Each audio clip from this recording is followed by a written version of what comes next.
Eh bien, bonjour. Heureuse de partager avec vous ces quelques informations sur le travail que nous avons effectué sur la météorite de Juvinas. Je vais beaucoup dire nous ce soir parce qu'en fait, ce travail, je l'ai mené conjointement avec une autre animatrice qui s'appelle Marilyn Bardou. Alors, moi, c'est Clapas Roche Nature et Paysage et elle, c'est Claire d'Étoile et Brin de Jardin. Je le dis tout de suite, au cas où je dirai quelques bêtises durant la soirée, je ne suis pas une spécialiste en astronomie, je suis géologue. Donc, excusez-moi, avant que je comprenne, voilà, désolée. Donc, la présentation que je vous propose est en 3 parties. Une petite partie pour ceux qui n'auraient pas eu ou entendu parler de la météorite de Juvinas. Donc, présentation de l'événement, puis très rapidement, ultra rapidement, une présentation des médiatrices et de leur choix, et ensuite un petit panorama des modes de médiation que nous avons tenté, essayé, réussi ou pas autour de cet événement. C'est parti. Donc, pour commencer, je vous propose de nous mettre d'accord sur le vocabulaire. Un météoroïde, c'est un drôle de mot, hein, c'est un objet solide qui est plus petit qu'un astéroïde et qui va arriver sur notre planète, traverser l'atmosphère. Lors de la traversée de l'atmosphère terrestre, sa surface est échauffée jusqu'à plusieurs milliers de degrés par les frottements dans l'air et ça va provoquer un phénomène lumineux qu'on appelle un météore. S'il est tout petit, ce sera une étoile filante. S'il est un peu plus gros, ça peut être un bolide pour les plus intenses. Si par chance, tout n'est pas complètement vaporisé pendant le passage et la traversée de l'atmosphère terrestre, qu'un petit morceau, un petit fragment arrive sur la planète Terre, c'est ce qu'on va appeler des météorites, anciennement appelées aérolites. Elles portent en général le nom de l'endroit où elles sont tombées ou du lieu le plus proche quand il n'y a pas de ville ou de village juste à côté. Donc, ce qui est survenu à Juvinas en Ardèche le 15 juin 1821 est un événement exceptionnel. Un aérolite percute la Terre près d'Entraigues en plein après-midi. Cette chute est observée, un fragment de 91 kg est retrouvé et étudié, et l'origine de cette météorite est maintenant, depuis 2017, connue. Alors, pour ceux qui n'ont pas l'habitude de venir en Ardèche, ce département est bordé à l'est par la vallée du Rhône. Vous connaissez peut-être Montélimar ici, qui est juste à côté de Viviers, où certaines observations ont été faites. Plus au centre, la ville d'Aubenas, où d'autres observations de l'événement ont été faites. Enfin, au nord d'Aubenas, ici, Entraigues, et un petit peu plus à l'ouest, Juvinas. Tout au sud du département, à la limite avec le Gard, Bérias, à côté des Vences, où d'autres observations ont été faites. Qu'en est-il des connaissances lors de la chute de cette météorite? Voilà ici un dessin, une représentation du système solaire en 1852, fait par le géologue ardéchois Jean-Baptiste Dalmas. Vous pouvez voir sur cette représentation que dans le trou planétaire entre Mars et Jupiter, il a dessiné 4 astéroïdes.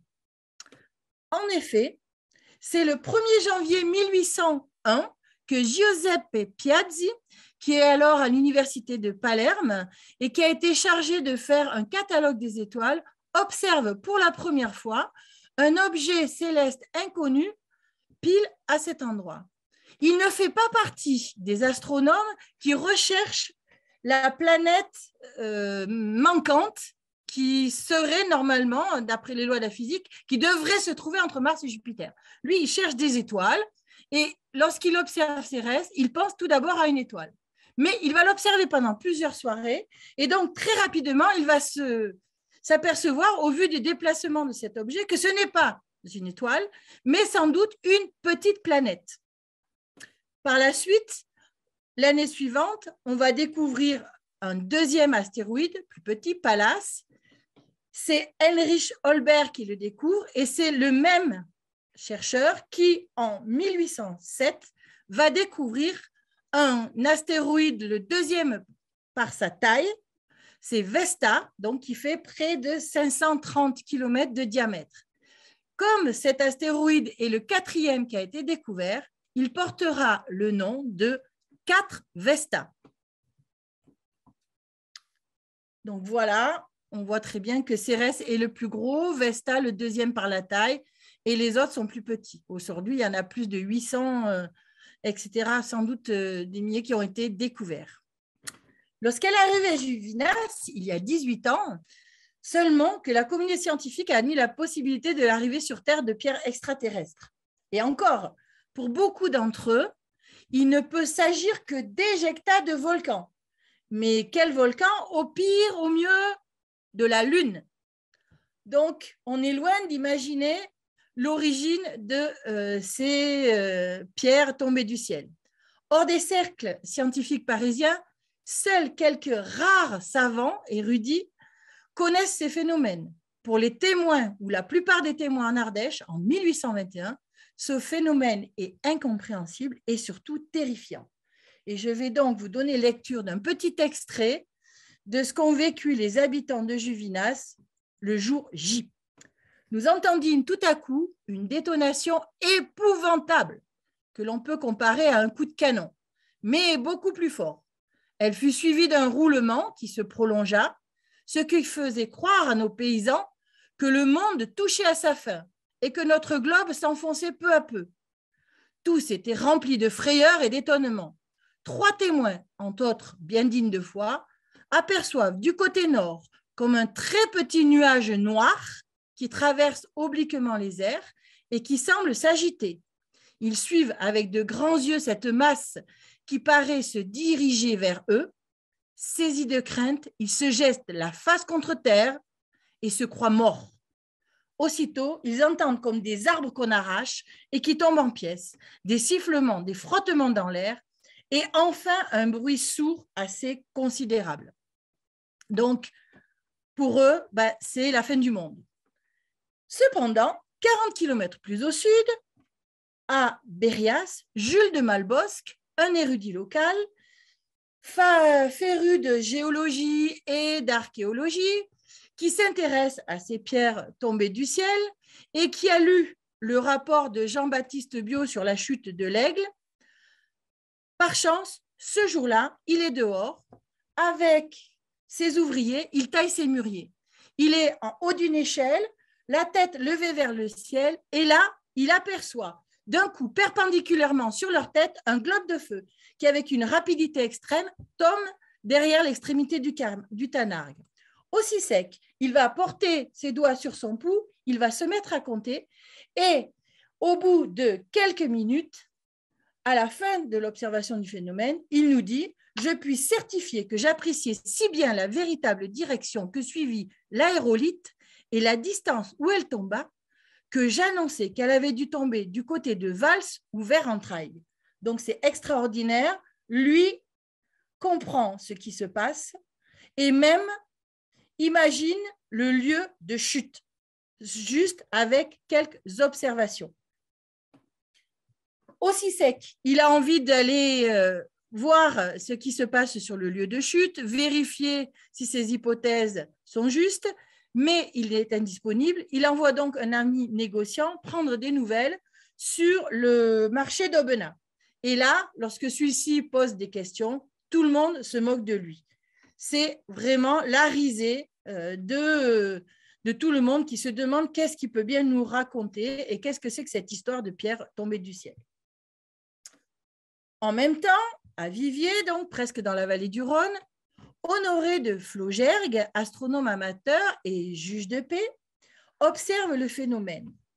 Et très rapidement, dès le mois de juillet 1821, il va faire parvenir une petite lettre au rédacteur du journal de physique et de chimie, d'histoire naturelle et des arts. Il raconte donc ce qui s'est passé, vers 4 heures du soir, le ciel qui est serein, les petits nuages tranquilles, puis d'un coup, la lumière, les bruits, etc., etc. L'information extraordinaire que nous ramène ce Honoré de Flaugergue, c'est que le bruit entendu à Viviers a été entendu aussi à Tarascon et même à Nîmes, c'est-à-dire à plus de 100 km de là.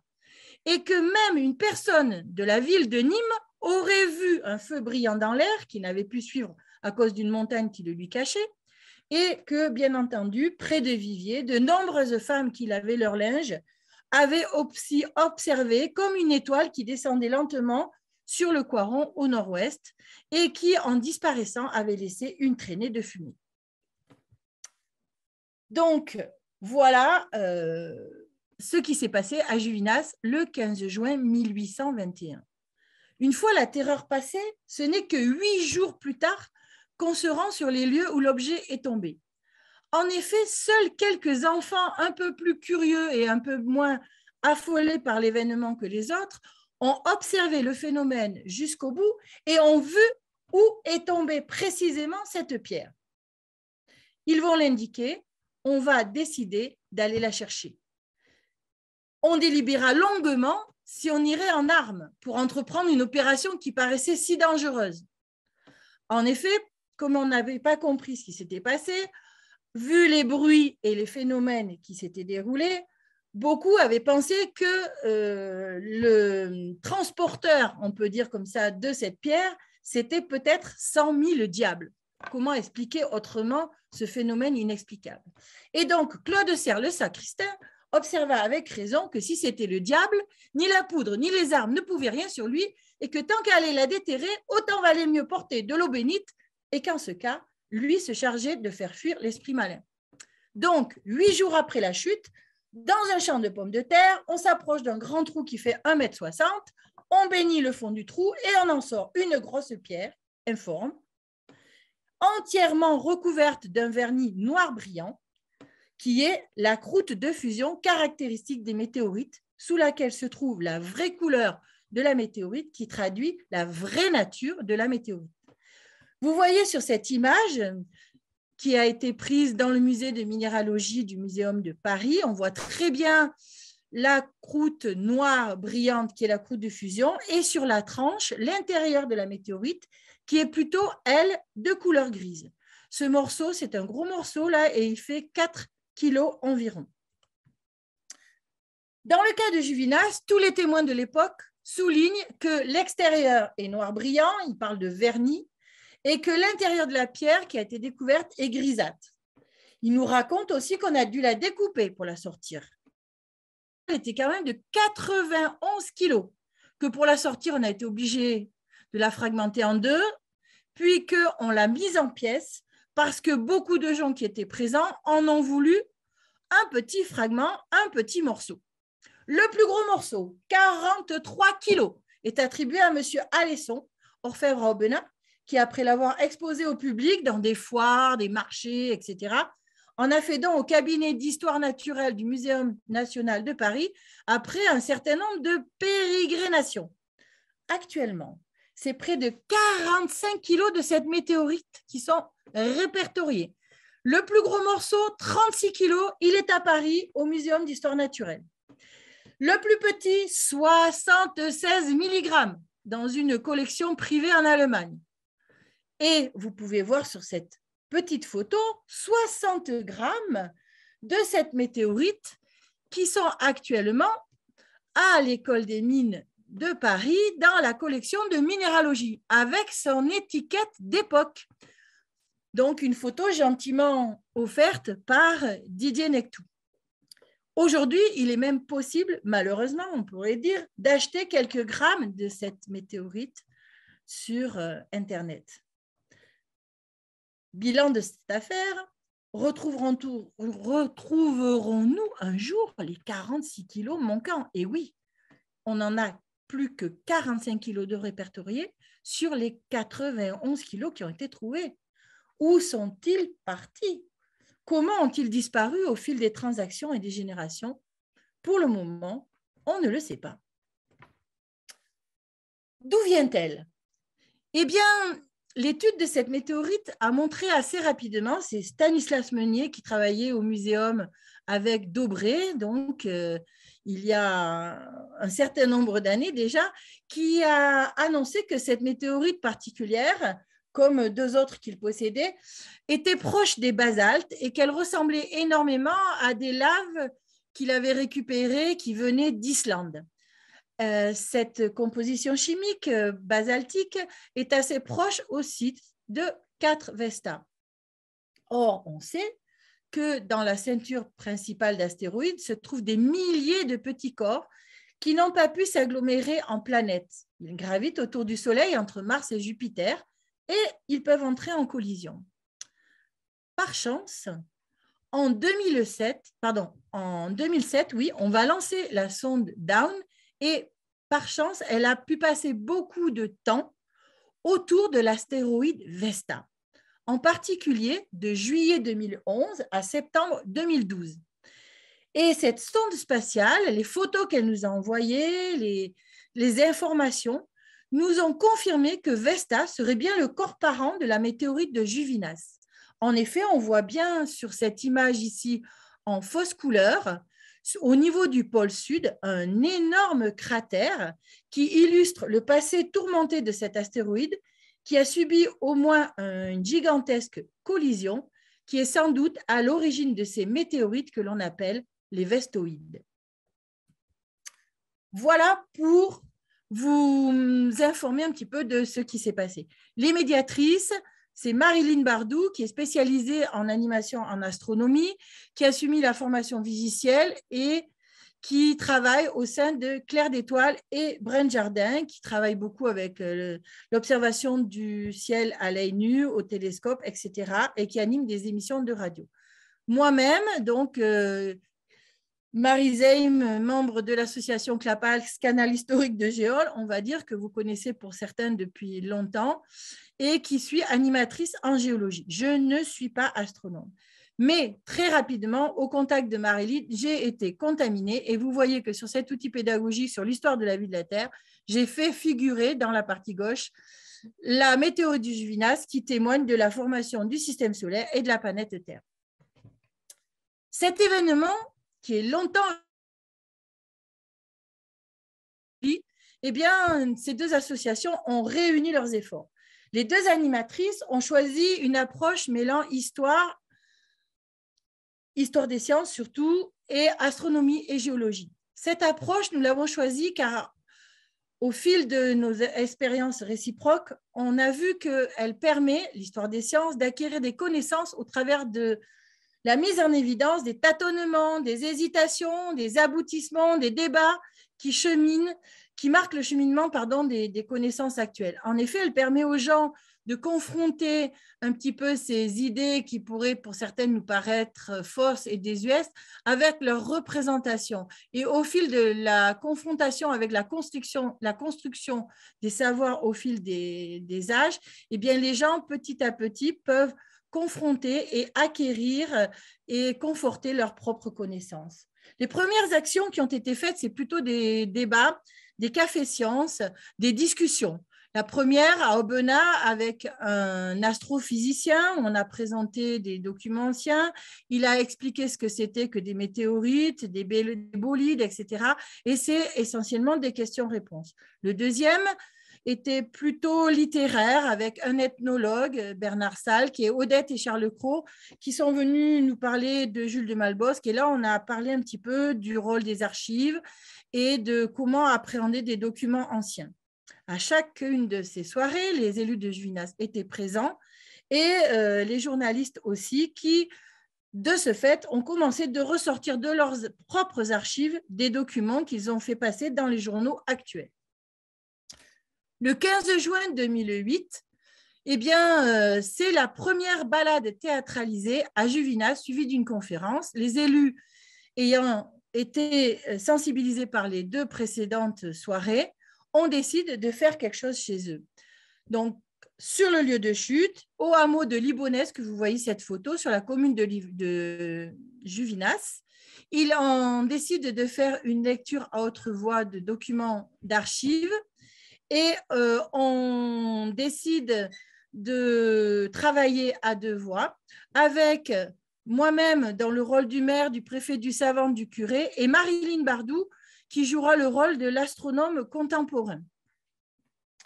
Depuis 2008, cette animation a été reproduite de nombreuses fois. Alors, notre choix, retrouver approximativement le lieu de chute, fragmenter cette balade en 3 stations, éloigner chacune d'une quinzaine de minutes de marche de façon assez conviviale et facile. Première station, nous parlons de l'observation du phénomène depuis Berrias et Vivier par les savants, Jules de Malbosc, etc. Et Marilyn, elle, qui joue le rôle de l'astronome, présente les connaissances de l'époque, parle de Chladni, de Jean-Baptiste Biot, etc. Donc, un peu plus tard, dans l'après-midi, on se déplace donc, au bout de à peu près, ça dure à peu près 15 minutes, on se déplace, 15 minutes de déplacement, et on arrive sur le lieu numéro 2, et c'est le moment fort où on déclame, on lit les textes qui racontent ce qu'ont vécu les habitants le jour de la chute, le procès-verbal du maire, la lettre du curé, etc., etc. Et l'astronome répond en interprétant leurs observations qui ont l'air complètement un petit peu absurdes. Avec les connaissances actuelles, elle nous montre que c'est simplement l'interprétation de ces observations qui pêche, mais que ces observations en elles-mêmes étaient relativement justes et pertinentes. Encore 15 minutes de marche.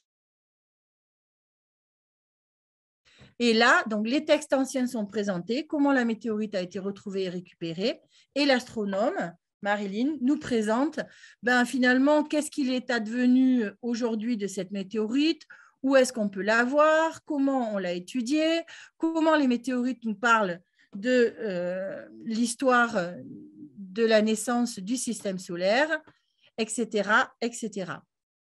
Donc, voilà un petit peu les particularités de cette balade théâtralisée où les 2 voix se répondent sur les 3 stations, par opposition à la conférence qui va suivre, conférence à laquelle vous avez, pour certains d'entre vous, assisté lors des rencontres Géol en Ardèche. Là, tous les textes d'archives sont présentés au début de la conférence, que ce soit le point de vue des savants, le point de vue des habitants, puis les textes qui relatent la récupération et les pérégrinations de cette météorite. Ensuite, on présente de manière plus traditionnelle le cheminement des idées au fil des siècles qui concerne donc ces météorites, leur origine, la formation du système solaire et en quoi ces météorites nous apportent leur témoignages et leur lot d'informations, la classification des météorites, comment les caractériser et les reconnaître. Et là, un petit point est fait, car tous les jours, je pense que c'est un petit peu les choses qui vous arrivent à tout un chacun, on vous ramène ou on nous téléphone ou on nous envoie des photos de soi-disant météorites. La plupart du temps, ce sont des oxydes de fer trouvés dans les marnes, en Ardèche, donc des marcassites qu'on trouve sur les marnes du Jurassique, voire des scories de hauts fourneaux ou de bas fourneaux. On termine en expliquant que doit-on noter lorsqu'on est témoin d'une chute et on présente le programme FIPON et Vigiciel. Suite à cette manifestation, donc en 2008, la mairie va contacter le muséum. En 2010-2011, pendant ce temps, le Parc naturel régional des Monts d'Ardèche s'empare de cette thématique et nous demande de créer quelque chose d'innovant. Donc, nous décidons d'inventer une nouvelle animation, Cratère, vous avez dit Cratère. Il y aura 2 versions, une version plutôt géologique, de la Terre au ciel, qui inclut la visite du cône et du cratère, une version plus astronomique, du ciel à la Terre, qui développe le volet autour des météorites. Cette animation s'adresse à un public de cycle 3, voire des élèves de collège, mais 6e, 5e, pas plus. C'est le cadre accueil du jeune public au parc. Donc, dans tous les cas, on parle de cratères de volcans, de météorites, de cratères terrestres ou extraterrestres, et le parc donc crée un sac à dos, cratère, vous avez dit cratère, avec un marteau, tout un tas de photos, une corde pour faire des débats mouvants, etc. Donc, un vrai outil pédagogique à part entière qui va déboucher sur une formation pour les enseignants qui va s'appeler de l'infiniment grand à l'infiniment petit et qui commencera par une soirée sur les météorites. À partir de ça, les élus ont pris contact avec le Muséum d'histoire naturelle de Paris et décident en 2012 de créer un événement qui va s'appeler les Astronomades. Ils invitent des scientifiques à venir présenter leurs recherches. Ils invitent tout un tas d'animateurs, vulgarisateurs à animer des ateliers. C'est donc la première édition des Astronomades avec, à l'Office de tourisme de Vals, l'échantillon que vous avez vu tout à l'heure de 4 kilos qui est présenté pendant un mois et donc pendant 3 jours. C'est donc un festival de vulgarisation. C'est la balade théâtralisée qui est présentée pour la 2e fois et cette fois-ci, elle réunit près de 100 personnes. Au préalable, les scientifiques, au vu du fait que l'excellent ouvrage de Brigitte Zanda et Monica Rotaru, édité par le Muséum, était épuisé, ils ont décidé de relancer des éditions et des documents sur les météorites. Et pour cet événement, ils décident de sortir un cahier spécial du règne minéral et ils nous ont demandé, à Marilyn et à moi, d'écrire les 2 pages concernant la météorite de Juvinas. Par la suite, on a refait un article, le même mais plus long, dans le bulletin de la Société géologique de l'Ardèche. Nous avons alors multiplié d'autres actions de sensibilisation géologique ou astronomique, car les astronomades se baladent pas seulement à Juvinas. En 2016, elles reviennent à Juvinas, car arrivent enfin en prêt depuis Paris 2 petits fragments qui vont rester à Juvinas dans l'espace Vesta. Là encore, on nous demande de refaire cette balade théâtralisée. Ça fait 4 ans qu'on ne l'a pas fait. Et avec notre grande surprise, les gens reviennent toujours aussi nombreux. On est à 5 ans du bicentenaire et vont se poser un certain nombre de questions. Marilyn et moi-même, on aimerait bien que pour ce bicentenaire, on puisse aller dans les écoles pour préparer les collèges, les lycées à cet événement. On va chercher pendant 4 ans sans succès à en faire des montages financiers. On n'y arrive pas. Heureusement, en automne 2020, le Géoparc s'empare de ce projet bicentenaire et demande de construire un programme d'animation grand public du 15 juin au 14 décembre 2021. Il nous demande la réalisation d'une exposition temporaire pour le 15 juin, puis le 15 juin nous demandera la réalisation d'un livret pour les astronomades 1 mois plus tard. Une classe, cependant, a répondu à l'appel du parc sur le thème de l'astronomie. Une toute petite classe unique d'un petit village perdu au fin fond de l'Ardèche, Domnac. Ils ont de 5 à 12 ans, ils sont 17. Ils vont venir faire la balade spécialement adaptée pour eux sous la pluie et ils vont découvrir dans l'espace Vesta les petits fragments de la météorite. Et ils vont nous remercier par ce petit mot. Merci Maryse et Marilyn pour nous avoir appris plein de choses sur la météorite et l'astronomie. Avant, je ne m'intéressais pas à l'astronomie, mais grâce à vous, j'adore. Merci beaucoup. Voilà. Donc, cette exposition, eh bien, elle sera donc présentée le jour du bicentenaire, le 15 juin 2021. Ce jour-là, la balade est reproposée. Quoi de neuf? Eh bien, un certain nombre de documents nous sont arrivés, des scientifiques, d'amis ou d'amateurs. Et puis, ce jour-là, les poules ont décidé d'être au rendez-vous du 3e arrêt. Et ça a été un petit peu compliqué parce qu'elles étaient fortement intéressées par ce que nous avons raconté.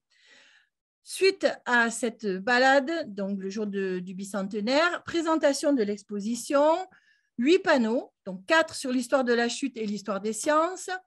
On parle de Pallas, de Schlabny, de Howard, on parle aussi, bien entendu, de Jean-Baptiste Biot.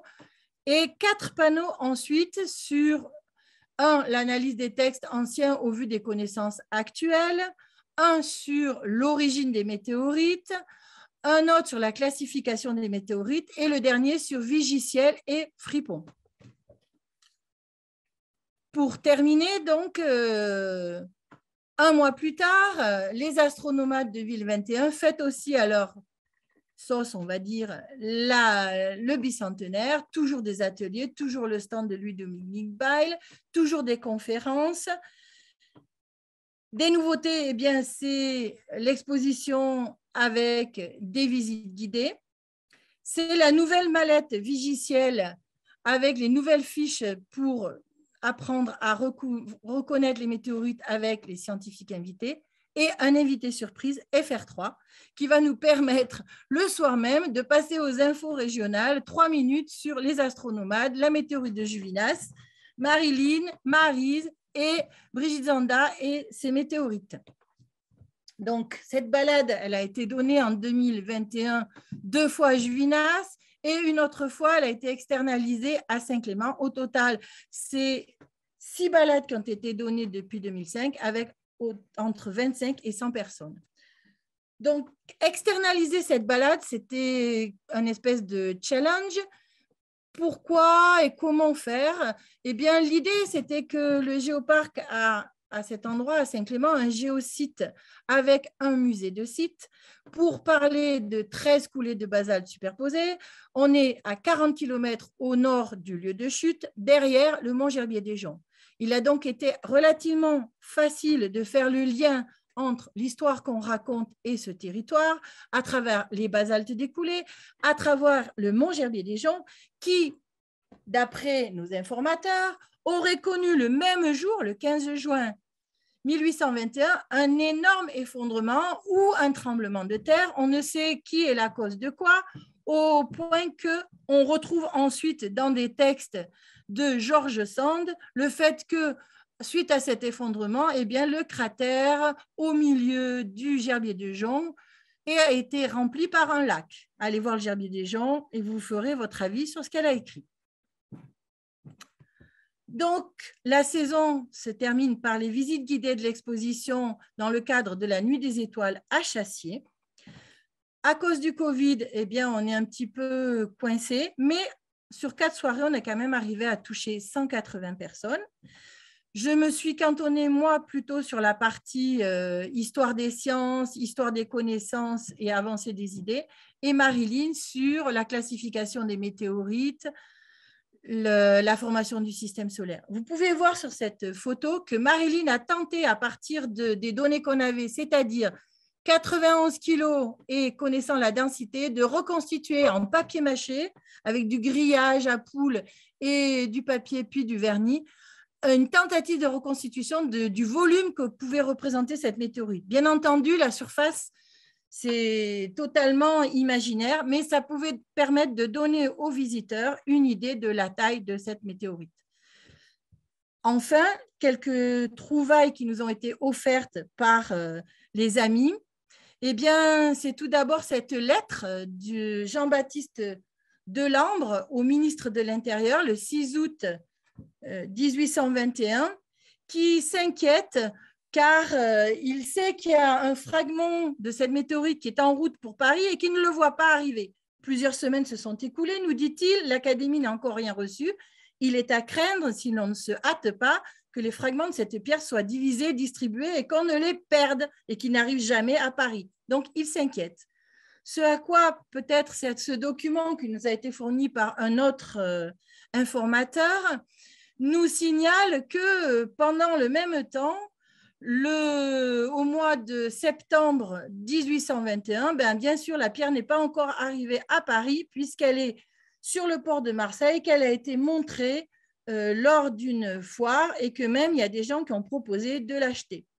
Et pour finir, du même informateur, les petits ragots de l'époque, si on veut l'Instagram de l'époque, les échanges entre un journal relativement progressif, le Constitutionnel, qui écrit en février 22 que c'est une honte que des élus, des maires ou des préfets aient pu écrire de telles absurdités et qui fassent preuve d'une telle ignorance sur des faits et qu'ils osent signer des textes avec autant d'ineptie. Ce à quoi, un mois plus tard, va répondre un journal, on va dire, relativement réactionnaire, qui lui répond que oui, le constitutionnel peut s'amuser de ces textes et de ces dires, mais que quand même, si ce journaliste s'étonne que les paysans soient effrayés d'un phénomène, eh bien que s'ils pensent, les gens du constitutionnel, que les habitants de Juvinaz sont sans excuse, effectivement, il faudrait que, eh bien, tous les matins, ces paysans, mais pourquoi ne viennent-ils pas au cours de Monsieur Biot au Collège de France? Et ne serait-il pas possible, comment, mais ils n'ont pas lu les mémoires des minéralogistes, chimistes et physiciens qui ont examiné les aérolites. Bref, on se croirait vraiment sur les réseaux sociaux avec des échanges dignes des papotages actuels. Voilà, donc c'est à peu près 2000 personnes qui ont été touchées par toutes ces animations, sans compter ceux qui ont lu les textes ou ceux qui ont écouté les émissions de radio. Elles ont permis de mettre en relation beaucoup de gens, des amateurs, des scientifiques. Ça a permis aussi une certaine reconnaissance de notre travail par les scientifiques. Ça a permis aussi à la mairie de Juvinaz de s'emparer de cet événement et de créer un espace Vesta. Et donc, eh ben, à suivre, qu'est-ce qui va se passer dans les années à venir. Et merci de votre attention. Désolée d'avoir été un peu débordée et j'attends vos questions.